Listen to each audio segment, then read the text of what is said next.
So at this point, now turn to the audience with our next question, and here it is.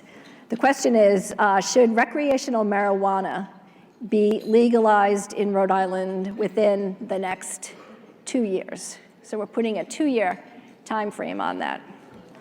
Aha.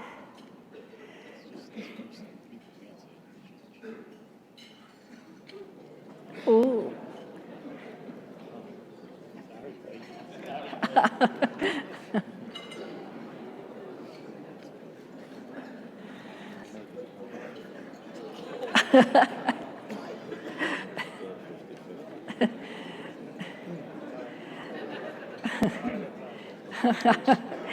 Okay, well, it started off as a strong yes, but it has crept up to almost a dead heat, so interesting results there. So I'll ask anybody on the panel that wants to react to this.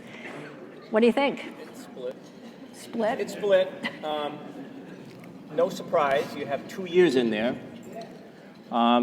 It would be interesting to know whether or not any folks out here employ or do any defense work or subcontracting work for the defense industry, but that doesn't surprise me with the 2 years in there. Anybody else? Leader? Thank you, Laurie. I think it's de facto legal now. It's easier for kids to get their hands on pot than alcohol. I think it should be regulated and treated like the alcohol industry. Anybody else want to jump in on this one before we go back to... We've taken steps in the General Assembly. We legalized marijuana for medicinal purposes. We also took steps to decriminalize certain amounts. You wouldn't have seen that 10 years ago. I think this is a process that we as legislators take very seriously because of the unintended consequences and the effects it does have on businesses and our society in general. So sitting back and understanding how this all pans out in our country and get a handle on how it affects our businesses is a wise thing to do. Perhaps this year is not the year to do it, but in the next few years, listen, we all have open minds, but it's a process we're going through with a lot to discuss. It's a complicated issue.